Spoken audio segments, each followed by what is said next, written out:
Well, I suppose I should start out by explaining why I'm calling this Luzhin's journal. In Vladimir Nabokov's The Defense, the main character's name is Luzhin, as in illusion, which is one of the main themes of the novel. His life is basically an illusion outside of what his obsession is, which is chess. And I'm not a chess player. I know how to move the pieces. Other than that, I'm really not interested in it. But I've always liked that idea of having some sort of obsession and everything else being an illusion. The only reality being what your fascination is, what your passion are, what your dream is. And so I've decided to call this Luzhin's journal. I suppose I should also go ahead and give you my manifesto on what this is, which is, this isn't a Facebook posting, this isn't a MySpace blog. I don't wish to give you the mundane details of my life, anything like that. What I want to do is get on here once in a while and be able to share with you anything I come across in my daily life or in reading or studying or anything that interests me and that probably isn't known by many people or seen by many people, and be able to share that with you so that hopefully you'll go out and seek it yourself. So I want to start out, I just watched a movie on Netflix. Now that I have this laptop, I'm able to watch it streaming live. I'm also able to do this webcam. But the film was Sangre by Alejandro Jodorowsky, I believe his name is. And it's probably one of the best horror films ever made. And virtually nobody's ever heard of it, just by virtue of the fact that it was made in a different country on a very low budget, very, very little distribution. And the story of the movie is that there is a family of circus workers. The father is a knife thrower, the wife is a tightrope walker, and the son is a hypnotist. Okay? So, right there you have a great idea for a movie just as a slice of life. But Jodorowsky takes it a lot further than that. You see, it's actually a horror film. The very first hour, what we see is that the father is having an affair with his assistant, this really beautiful lady who is covered from face all over the body with tattoos. I mean, you've never seen anything like it. And the wife, who's a tightrope walker, she's also very, very religious. While she's walking the tightrope one day, she sees her husband with the tattooed woman, and she gets off, goes off stage, goes over to her, gets a glass of sulfuric acid, I believe, and I don't recall what exactly transpires, but there's a fight and she ends up pouring the acid onto the man's junk.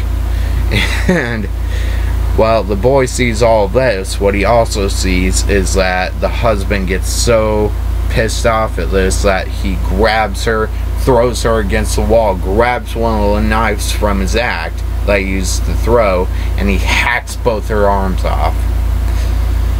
And it's just, I mean, it's so original, but it's such a horrifying moment. So that's probably one of the best scenes in the entire movie.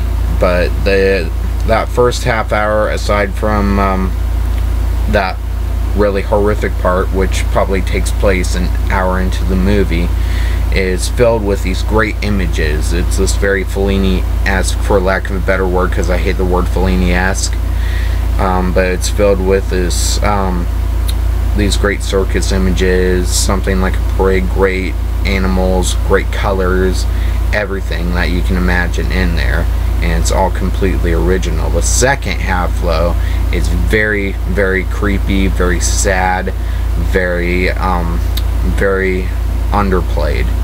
and it occurs many years later when the son has grown up. He's been placed in a mental institution, and what happens now is I escaped from the mental institution, and there's this great sequence where he is brought out with some of the other mental patients and taken by the nurse to the red light district, where they take cocaine and talk to prostitutes, everything like that. It's a really funny scene. It's really got a lot of energy to it. But well, at this point I'm not sure if I should go ahead or go any further with it. Let me tell you this. Basically what happens is that the mother is still, she's basically taking control of the man's soul, you know. Not really, that's a little melodramatic, but she takes over his mind, basically uses, since she's got no arms anymore, if you recall, she's had him hacked off. Now she uses him as his arms, basically, like when she's getting ready for dinner, when she's getting up in the morning and putting her makeup on, what he'll do is stand behind her and be her arms, literally be her arms. Like if she's wearing a faux jacket, he'll have these fur sleeves on, just so that it'll have the appearance of being her, so that she can feel like she's having arms again. And that's his life now. And it's just a really sad thing to think about, obviously. But the way Urodowski does all of this, it just flows so naturally that you really don't realize until afterwards just how creepy it is, you know. But at its very core, like I said, it's a horror film, so women do die in this movie. And of course, as you might suspect, it's the women that Phoenix, who's the young man in the film, the women who his mother fears might take him away from her. And it's not until the very end that you learn the true nature of what's going on between them.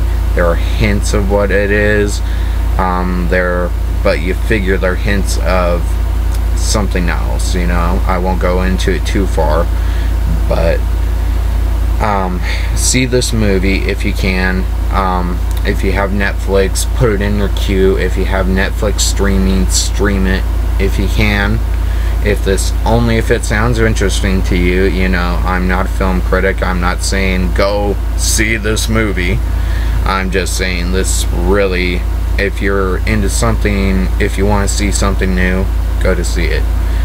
And let's see, I think that about does it for my first broadcast.